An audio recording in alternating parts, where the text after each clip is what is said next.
저는 오늘 말씀을 하나님과의 관계에 최선을 다하라, 이런 제목을 설정해 봤습니다.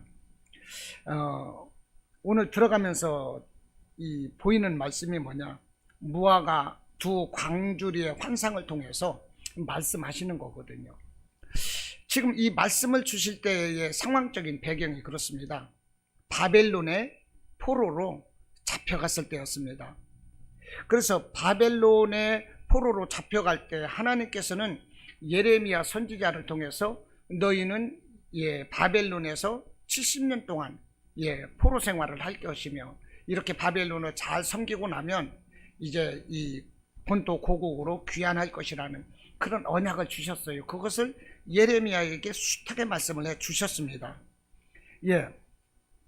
그래서 그 말씀 따라서 바벨론의 포로로 들어간 사람들이 있고요, 그 말씀을 믿지 못하고 바벨론에 대항하면서 싸우고, 그러면서 예루살렘에 잔류하거나 아니면은 이 바벨론의 그런 것을 피해서 애굽으로 이제 피난한 사람들이 있었습니다. 그래서 오늘 이 말씀이 뭐냐면은 바벨론의 포로로 간 사람들에 대한 운명과, 아니면은 하나님의 말씀을 이제 거역하면서 예루살렘에 남았거나 애굽으로 피신한 사람들에 대한 이 운명에 대해서 하나님께서 이제 예언을 하시는 것입니다.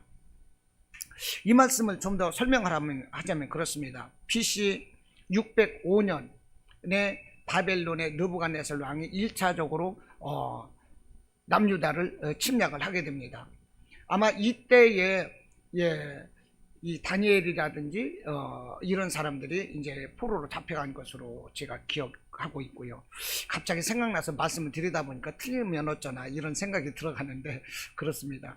그리고 이제 BC 597년도에 바벨론 왕이 또 침략을 했습니다.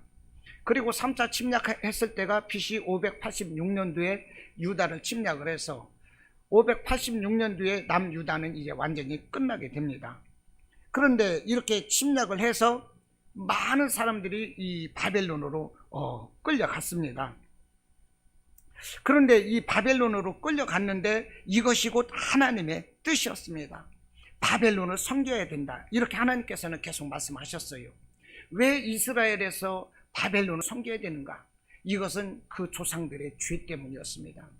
계속적으로 하나님의 말씀에 불순종하고 우상을 섬기고 이런 이 죄악 때문에 하나님께서는 징계를 내리시는 거예요. 그 징계가 바벨론에서 70년간 포로 생활을 하는 것이었습니다. 그래서 예레미야서 27장 12절을 대표적으로 하나만 보면 계속적으로 예레미야를 통해서 바벨론을 섬기라는 말씀은 굉장히 많습니다. 27장에서도 굉장히 많습니다. 그런데 12절로 13절만 보더라도 이렇게 말씀을 합니다. 바벨론을 섬기고 이제 애굽을 섬기지 말라, 이런 말씀인데요. 27장 12절로 13절 읽어보겠습니다. 내가 이 모든 말씀대로 유다의 왕 시드기야에게 전하여 이르되, 왕과 백성은 바벨론 왕의 몽해를 목에 메고 그와 그의 백성을 섬기소서. 그리하면 사실이라. 어찌하여 당신과 당신의 백성이 여호와께서 바벨론의 왕을 섬기지 아니하는 나라에 대하여 하신 말씀과 같이 칼과 기근과 전염병에 죽으려 하나이까?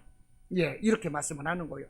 바벨론을 섬기라는 것입니다. 계속적으로 바벨론을 섬기라고 하는 그 말씀에 불순종해서 칼과 기근과 전염병과 같은 그런 하나님의 진노하심에 직면하지 말라고 계속적으로 예레미야는 이렇게 말씀을 하시는 것입니다. 그런데 유다 백성들은 바벨론에 복종하기를 거부했습니다.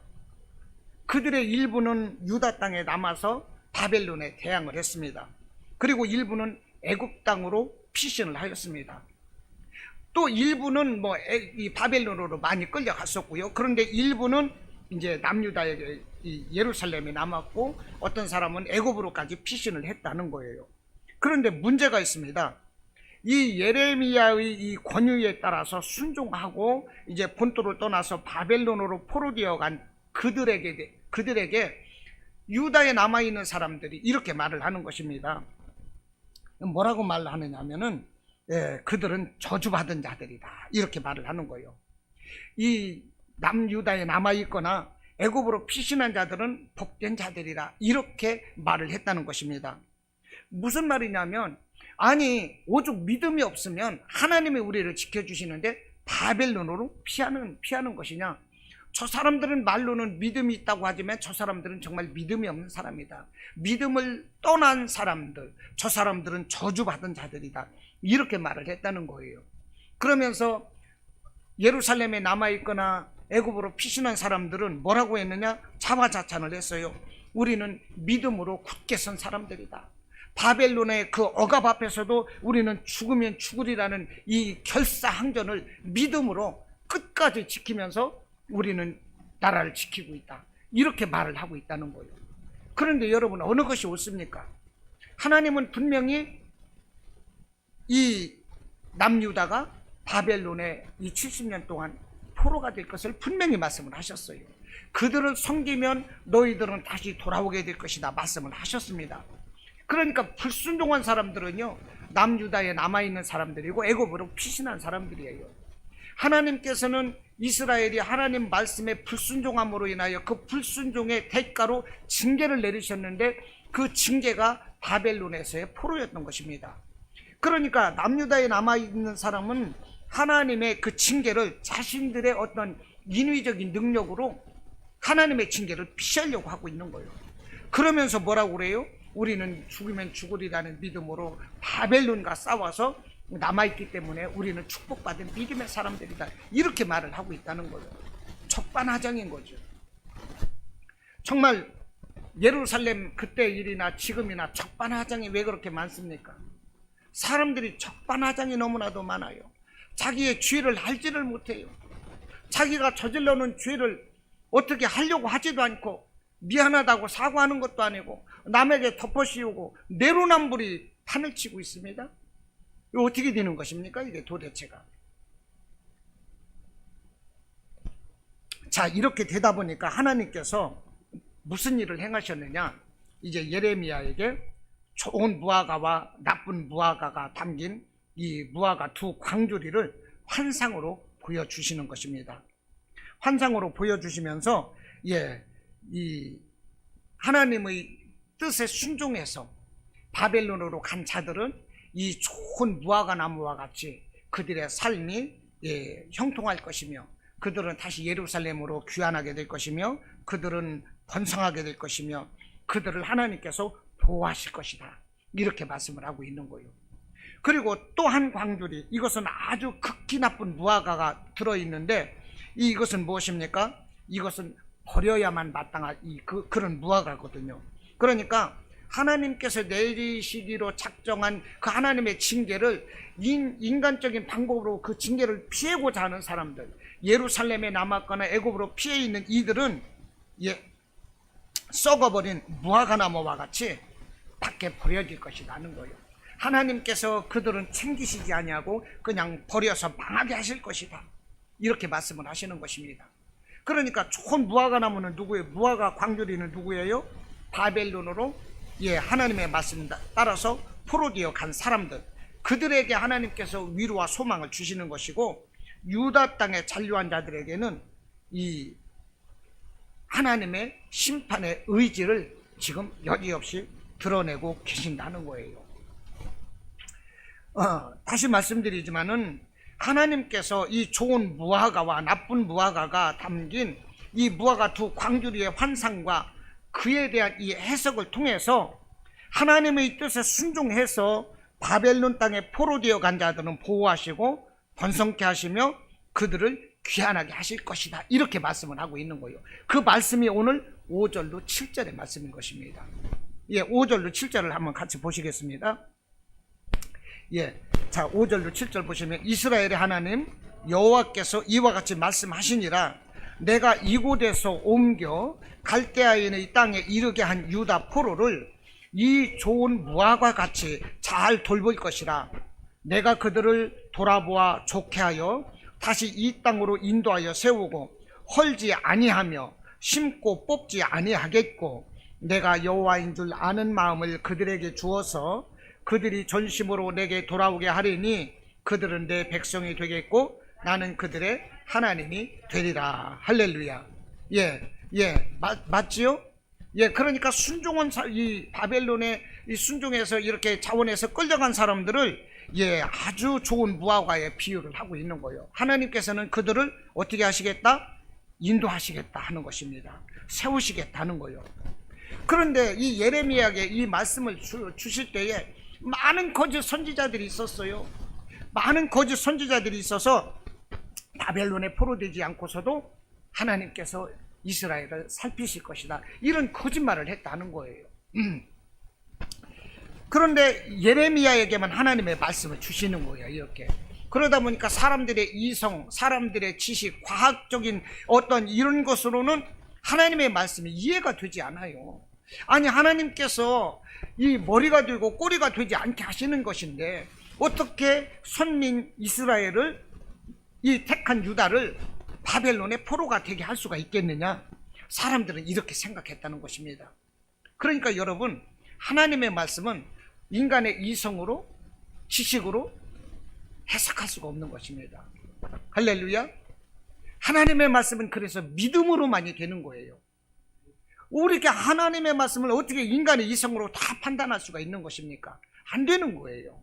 그러므로 하나님이 주시는 말씀에 따라서 아멘하고 순종할 때 그것이 곧 축복이다 하는 것입니다. 할렐루야. 우리 인간의 이성으로는 알 수가 없어요. 그러나 하나님이 말씀하시면 우리는 아멘으로 받아야 된다는 거예요. 보십시오. 노아에게 하나님께서 물심판을 경고하셨습니다. 이것이 정확하게 120년이라고 볼 수는 없겠지만 보편적으로 노아는 120년 동안 이 방주를 지었다고 말을 해요. 방주를 아라랏산 꼭대기에서 지었어요. 어떻게 방주 배를 물가에서 지어야 되는 것이지 산에서 지을 수가 있는 것입니까?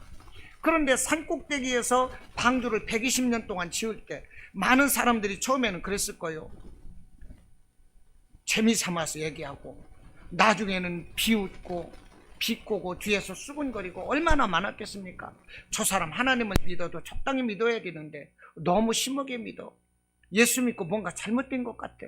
그러면서 얼마나 많이 사람들이 비아냥거렸겠냐고요. 그러나 하나님의 말씀을 인간의 이성으로 생각하지 않았어요. 판단하지 않았습니다. 오직 하나님은 하나님이시고 말씀은 절대 불변에 거역할 수 없는 말씀이고 오직 아멘만 있다는 것을 노아는 알았던 것입니다. 할렐루야. 그래서 120년 동안 눈 질끈 감고 귀를 막고 오직 방주만 지었어요. 오직 하나님 말씀에 매진했어요. 그럴 때 홍수가 내렸고요. 그 가족 8명만이 구원을 받고 인류의 제2의 시조가 되었다는 것입니다. 할렐루야. 아멘의 축복인 거예요. 소돔성에 심판이 있다고 말할 때요, 이 롯이 그랬습니다. 그 사위들에게 함께 말하는 거예요. 그런데 이 사위들은요, 이 심판이 있겠다고 말씀하는 이 장인의 말을 농담으로 알아들었어요. 야, 그것도 가정교육이 어떻게 됐는지, 어떻게 장인이 말씀을 하시는데 농담으로 알아들었는지 참 기가 막힐 노릇인데요. 어떻게 하나님의 말씀을 농담으로 알아들을 수가 있겠습니까? 그들은요, 유황불 속에 다 죽고 말았어요. 롯의 아내는 그렇습니다. 뒤를 돌아보지 말라고 그랬어요. 그런데 도망가다가 뒤를 돌아보고 소금 기둥이 되었습니다. 아니, 아무리 소금값이 비싸기로서니 그래 자기가 소금 기둥이 될 리가 있나요? 불순종인 거예요. 불순종. 우리는 불순종해서는 안 되는 것입니다. 오직 말씀에 아멘 해야 되는 거예요. 아브라함을 보십시오. 갈 바를 알지 못하고 떠났다는 거예요. 하나님께서 내가 지시하는 곳으로 떠나라고 할 때 아브라함은 갈 바를 알지 못하고 떠났다는 것입니다. 이것이 아멘 신앙인 거예요. 할렐루야. 우리에게 2023년이 시작되면서 하나님께서는 어떠한 말씀을 주실지 우리는 모릅니다. 그러나 우리에게 순간순간 주어지는 말씀과 우리에게 주어지는 이 감동의 메시지들을 우리가 이것을 인간적인 방법으로 생각을 하고 이것을 외면해서는 안 될 것입니다. 우리는 하나님이 주시는 말씀, 하나님이 내게 주시는 이 감동에 적극적으로 가슴 뜨겁게 아멘으로 나갈 때 하나님은 나를 통해서 위대한 역사를 이루어 가실 것입니다. 고린도후서 1장 20절에서 말씀을 해요. 하나님의 약속은 얼마든지 그리스도 안에서 예가 되니 그래요. 하나님의 약속은 얼마든지 모든 것에 있어서 예가 된다는 것입니다. 그런즉 그로 말미암아 우리가 아멘하여 하나님께 영광을 돌리게 되느니라. 할렐루야. 그러니 아멘이 뭡니까? 예하는 게 아멘인 거예요. 예, 할렐루야. 이 아브라함이 벌써 예했던 것이에요. 노아가 벌써 예했던 것이에요. 이 예하는 사람마다 살아나는 거예요. 할렐루야. 근데 아니오라고 말하는 사람은요, 살아날 수가 없는 거예요. 우리는 하나님 앞에서 언제나 예가 돼야 돼요. 교회 안에서도 왜 그렇게 아니오라고 말하는 사람이 많습니까? 왜 그렇게 아니오라고 말해요? 왜 그런지 아십니까? 성령 받지 못해서 그래요. 내 가슴이 뜨거우면요, 아니오 소리가 나오고 의심이 나와요. 그런데 내 가슴이 뜨거우면 예가 나옵니다. 할렐루야. 그래서 그런 말들이 있더라고요. 교회에서 무슨 이렇게 공동의의를 하거나 뭐 하거나 이렇게 재직들이 모이면 먼저 먹고 해라. 예, 일단 뜨겁게 달궈놓고 봐야 되는 거예요. 사람이요, 차가우면 안 됩니다. 가슴이 뜨거워야 예가 나와요. 우리가 가슴이 뜨거운 거는요, 오직 성령 충만해야 하는 것입니다. 할렐루야. 성령 충만해야 우리가 뜨거울 수가 있어요. 올 한 해는 정말 성령의 사람들이 되어야 합니다. 성령 받지 못하니까 왜 그렇게 문제가 많이 생기는 것입니까? 저부터 문제가 많아요. 교회에 문제가 있어도 성령 받지 못하니까 작은 일 하나도 앞에서는 이렇게 해야 됩니다, 아멘 하십시오 해놓고 저는 뒤에서 전전긍긍 신음을 하고, 우리 성도가 아파도 정말로 불같은 성령의 능력으로 기도를 해서 그 질병을 쫓겨내고 그 신유의 능력으로 그냥 아픈 사람을 확 고쳐서 죽을 자를 다시 살리고 하는 이런 능력이 있어야 되는데 저부터 없어요. 너무나도 가슴이 아파요. 요즘에는 그거 생각하면. 정말 우리는 성령 받아야 되는 것입니다. 성령 받지 못하니까 작은 일에도 그냥 신음을 하고, 성령 받지 못하니까 우리는 성령 받아야 되는 것입니다. 할렐루야. 성령 받을 수 있도록 우리는 말씀의 사람이 되어야 되는 것이고, 기도의 사람이 되어야 되는 것이고, 정말로 눈물을 동이동이 흘려서라도 기도하면서 우리는 성령을 받아야 돼요. 어떤 목사님은요, 성령을 받을 때, 방언을 받을 때, 남들은 방언을 다 받는데 왜 나에게는 방언을 안 주십니까? 내가 방언을 안 주면 나는 죽어버릴 거예요. 그러면서 기도를 했다고 그래요. 그래서 1시간씩 기차가 오는데 그 기차 철로에 앉아가지고요, 내게 방언을 주십시오 기도를 했다는 거예요. 30분이 되고 이제 20분 남았고 10분이 남았고 1분이 남았는데도 방언이 안 주는 거예요. 저 뒤에서 기차가 뚜뚜하고 울리는 것입니다. 빨리 비키라는 거예요. 근데 하나님 나는 어떻게 해요? 아무것도 안 보이고 하나님 나는 어떻게 해요? 하는데 순간적으로 방언이 혀가 꼬이더라는 얘기요. 죽으면 죽으리라는 각오로 그렇게 바랬다는 거예요. 여러분, 기차 철로 앞에서 앉으라는 건 아니에요. 그러나 우리가 그런 간절함으로, 할렐루야, 간절함으로 기도할 때 성령이 임하는 것이고, 간절함으로 예배 드릴 때 하나님이 우리의 예배가 향기가 되고 하나님이 받으시는 것입니다. 또 이제 무화과가 두 광주리가 있다고 그랬어요. 좋은 광주리가 있었고, 또 하나는, 또 한 광주리에는 아주 나쁜 이제 무화과가 담았습니다. 예, 2절에서 보니까 한 광주리에는 나빠서 먹을 수 없는 극히 나쁜 무화과가 있더라 그랬어요. 그런데 이 말씀을 통해서 하나님이 주시는 것이 무엇입니까? 하나님의 뜻을 거스리고 바벨론에 포로되어 가기를 거부한 자들, 하나님의 징계를 인본주의적인 방법으로 피하려고 한 자들은 버려서 망하게 될 것이다. 이 심판을 지금 말씀을 하고 있는 것입니다. 오늘 본문의 말씀이 그렇다는 거예요. 하나님께서 징계를 내리시기로 했으면 징계를 받아야 되는 거지. 이 공의 하나님 아니십니까? 그러므로 아담에게 내리는 징계에 따라서 사람은 다 죽을 수밖에 없는 것이고요, 그 하나님의 공의적인 말씀 따라서 예수님께서 그 공의를 이루시기 위해서 육신을 입고 오셔서 십자가를 지신 거 아니겠어요? 하나님도 당신의 말에, 공의의 그 당신의 말에 책임을 지시고 당신이 이렇게 고난을 당하셨는데, 사람이 이 죄를 짓고 나서 하나님이 정하신 그 징계를 피할 수가 있겠습니까? 이거는 말할 수 없는 대역죄인 거죠. 자, 이 사람들에 대해서 하나님은 극히 나쁜 무화과로 표현을 하고, 이 사람들에 대해서 뭐라고 말씀을 하느냐? 8절로 10절에서 말씀을 합니다. 오늘 본문 8절로 10절을 우리가 함께 보시겠습니다. 여호와께서 이와 같이 말씀하시니라.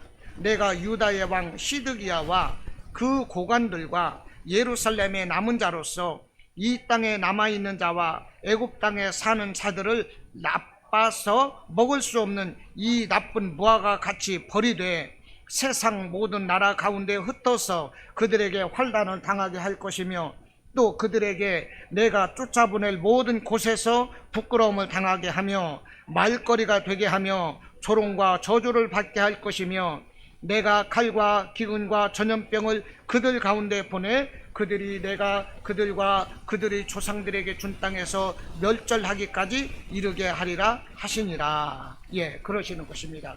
그러니까 하나님의 말씀에 불순종하면서 하나님을 피해갈 수는 없는 거예요. 할렐루야.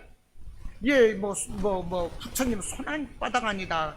부처님도 손바닥 아니라는데, 부처님도 하나님이 지으신 피조물도 손바닥 안에서 이렇게 능력을 하고 있는데 우리가 하나님을 어떻게 피할 수가 있겠습니까? 우리는 하나님을 피할 수 없어요. 하나님이 정하신 대로 우리는 가야 되는 것입니다. 그래서 우리가 하나님의 뜻을 깨달아 아는 것이 중요해요. 우리를 향하신 하나님의 뜻을 깨달아 알고 우리는 아멘으로 순종해야 할 것이며, 우리가 잘못한 것이 있으면 하나님께서 우리를 징계하실 때 우리는 그 징계를 피할 수 없는 거예요. 그래서 회개해야 되는 것이고요. 진노 중에라도 긍휼을 베풀어 주시기를 우리는 간구할 때 하나님으로부터 또한 사함을 받을 수는 있을 것입니다. 우리 임의적인 방법으로, 인위적인 방법, 내 지식, 능력, 방법 이런 것으로 하나님의 이 계획을 우리는 비켜갈 수 없다는 것입니다. 자, 일례를 들어서 그렇습니다. 이 바벨론을 섬기라는 이 하나님의 말씀을 따라서 이 순종한 왕이 있고 불순종한 왕이 있습니다. 그런데 이 남유다의 마지막 왕들을 보면 이제 그 바벨론을 배신한 왕들이에요. 그들의 그 최후가 아주 비참합니다. 이제 이스라엘의 그 남유다의 마지막 왕을 보면은 요시아부터 한번 봐보면 그렇습니다. 이 요시아 왕은 하나님을 잘 섬겼던 아주 훌륭한 왕입니다. 그래서 성전을 수리했어요. 성전을 수리하다 보니까 감춰져 있던 율법책이 발견되는 거예요. 그러니까 이게 성전 수리하면서 얼마나 많이 이게 하나님의 그 신앙에 대해서 열심히 했는지 요시아 왕을 알 수가 있는 거죠. 그 율법책을 발견을 했고요. 그 율법책을 읽어서 낭독하고 그러면서 이 정신개혁이 다 되는 것입니다. 그러면서 이방 예배를 싹 없애고 바알이라든지 이런 것들 모든 제단 이런 것들을 싹 없애버리는 거예요. 그리고요 유월절을 지켰어요. 그런데 안타깝게도 애굽의 이 바로노에 의해서 전쟁 때 죽임을 당하게 됩니다. 이것이 이렇게 훌륭한 왕이 왜 죽었느냐? 이것은 여러 가지 신학적인 말이 있는데 그건 신학적인 말이고요. 아무튼 이렇게 훌륭한 왕인데 애굽의 그 바로노에 의해서 죽임을 당했어요. 그리고 나서 그 아들 여호아하스가 왕이 됐는데요. 석 달간 왕이 됩니다. 근데 여호아하스가 왕이 됐는데 중요한 것은 요시아가 이 죽으면서 어떻게 죽었어요? 애굽의 바로노 왕에게 죽었다 이거예요. 애굽에. 그러다 보니까 이 요시아는 자연적으로 친바벨론 성향이 되는 거죠. 그런데 그 아들 여호아스가 왕이 됐어요. 그런데 애굽의 그 바로노고에 의해서 그 왕이 폐위되고 애굽으로 잡혀갑니다. 여호아스가. 그리고 이 애굽에서 힘이 없는 남유다의 왕을 누굴 세우느냐? 그 요시아의 아들 그 여호야김을 왕으로 앉히는 거예요.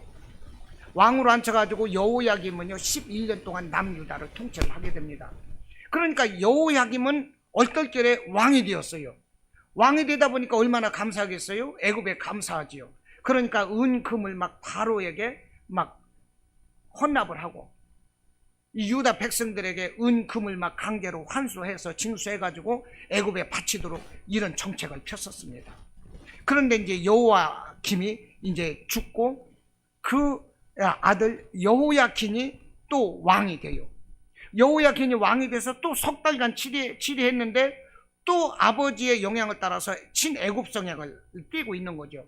그러다 보니까 바벨론에서 간섭을 해가지고요 유다에 들어와서 이 여호야긴을 잡아가 버립니다.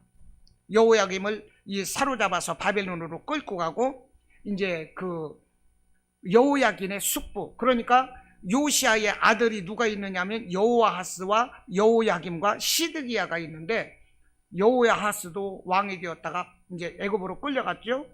여호야김이 그 다음에 됐죠. 이 사람은 죽었어요. 그리고 이제 그 아들 여호야긴이 왕이 됐는데 바벨론에서 와서 여호야긴을 처단해버리고 끌고 가고 그 숙부 시드기야를 왕으로 앉히는 거예요. 그랬는데 이 시드기야가 어떻게 됐느냐? 바벨론에서 왕을 세워줬으니까 바벨론을 섬겨야 되는데 얼마 후에 바벨론을 또 배신을 해버리는 것입니다. 그러다 보니까 바벨론에서 침략을 해서 어떻게 하느냐?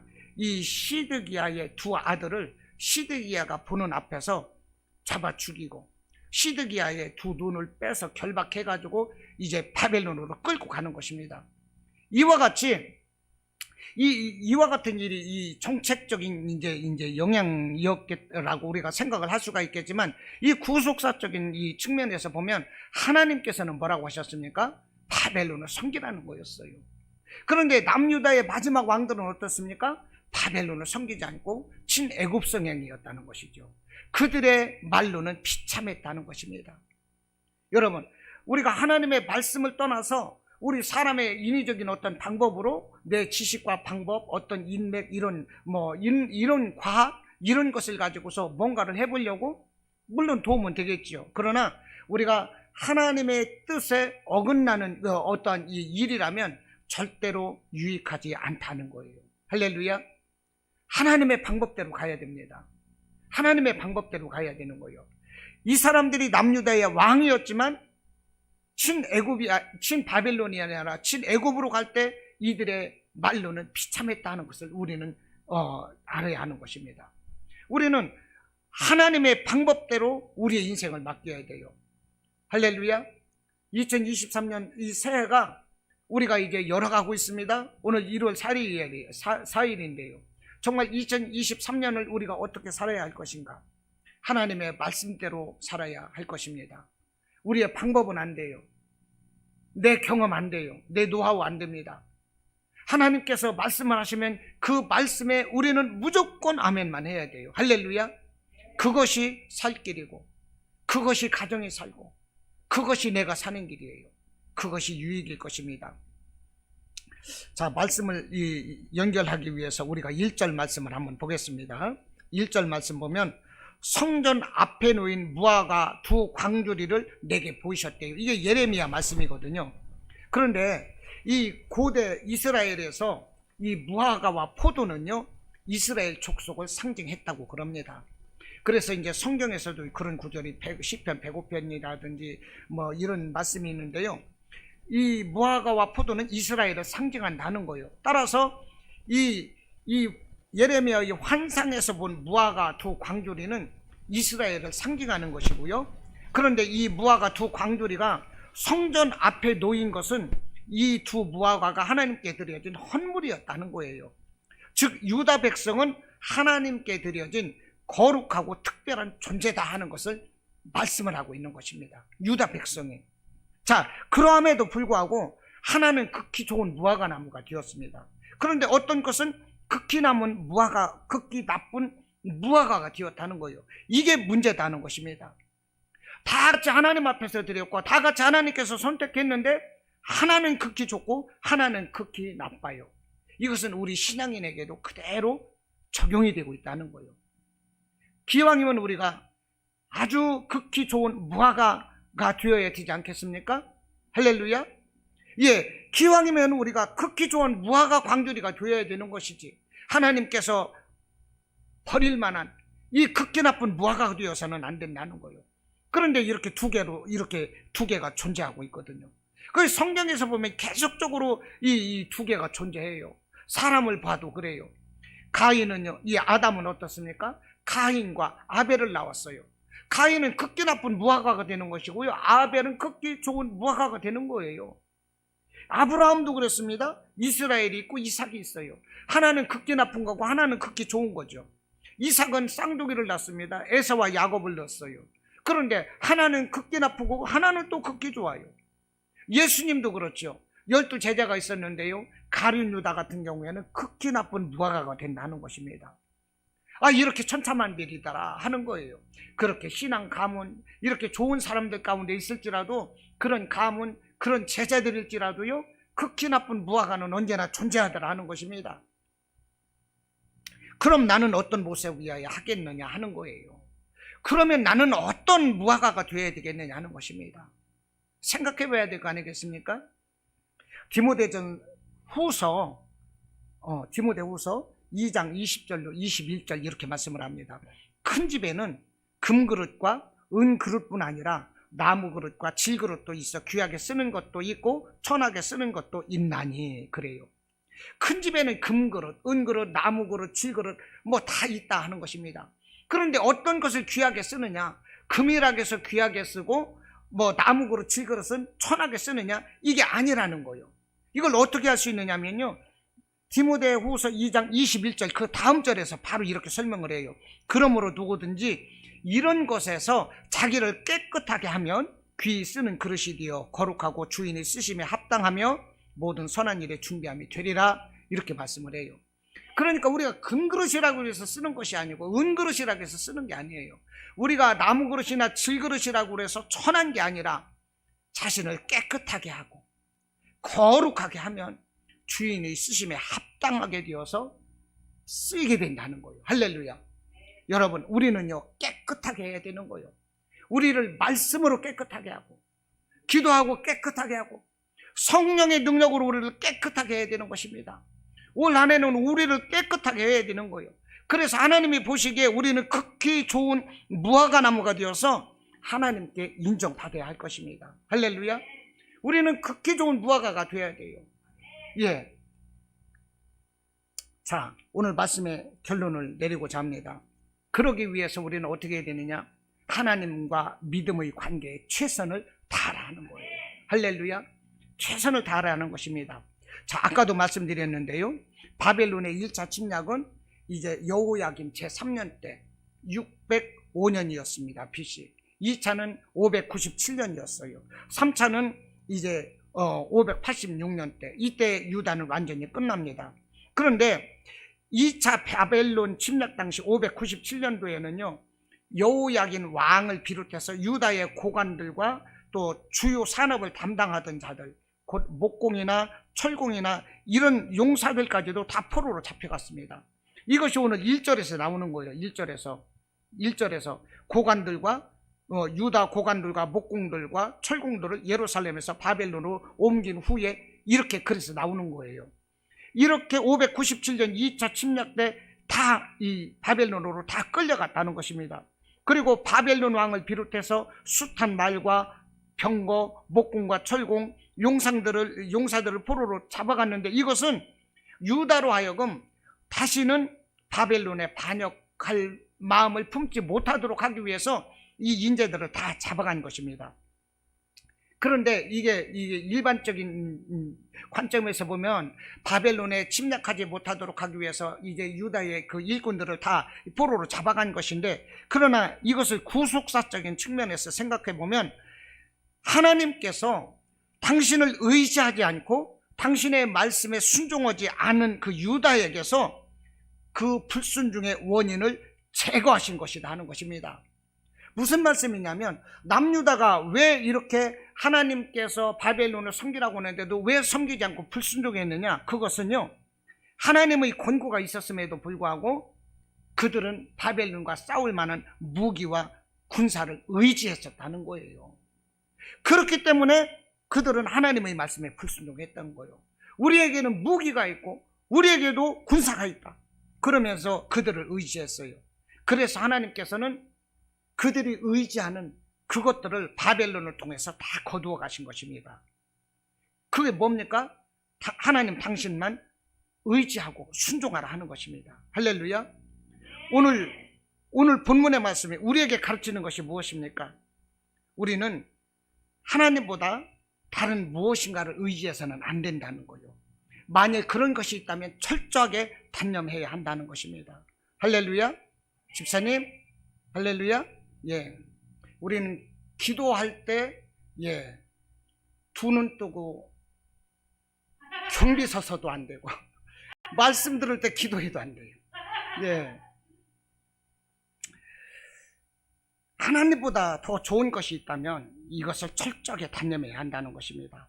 우리에게 있어서 유익할지라도, 하나님과 우리 사이에 있어서 관계에 끼어들어서 하나님과 복된 관계를 깨뜨리거나 그분을 향한 믿음을 약화시킬 만한 그런 것들이 있다면 단호하게 우리는 그것을 쳐내야 된다는 것입니다. 십계명에서 뭐라고 하십니까? 너는 나 위에 다른 신을 두지 말라, 분명히 말씀을 하는 거예요. 하나님 위에, 하나님과의 관계에서 깨질 수 있는 것들이 뭐예요? 다 이 신인 거예요. 나 위에 다른 신을 두지 말라. 너를 위하여 새긴 우상을 만들지 말며 위로 하늘에 있는 것이나 아래로 땅에 있는 것이나 땅 아래 물속에 있는 것이나 아무 형상도 만들지 말고 그것들에게 절하지 말고 섬기지 말라는 것입니다. 여호와의 이름을 망령되이 여기지 말고 안식일을 지키라는 거예요. 오직 우리는 하나님 제일주의, 할렐루야, 하나님 중심으로 우리가 나가야 돼요. 2023년도 우리 이런 삶을 살아야 할 것입니다. 여러분, 우리 인생 가운데 필요한 것은 정말로 많습니다. 그러나 우리에게 진정으로 필요한 것, 진정으로 잃지 말아야 할 것, 포기하지 말아야 할 것, 다른 것은 다 내려놓더라도 반드시 붙잡아야 될 것, 그것은 무엇입니까? 하나님과의 관계인 것입니다. 할렐루야. 하나님과의 관계는 어떤 것보다도 중요하고요, 어떤 것보다도 1순위고 중요합니다.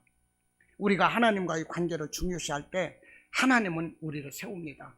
그러면 우리가 하나님과의 관계에서 굳건히 서 있으면 우리는 넘어질 것 같을지라도 우리는 일어설 수 있습니다. 우리는 흔들리는 것 같지만 우리는 절대로 넘어지지 않습니다. 궁극적으로 최후의 승리의 자리에 앉게 되는 것입니다.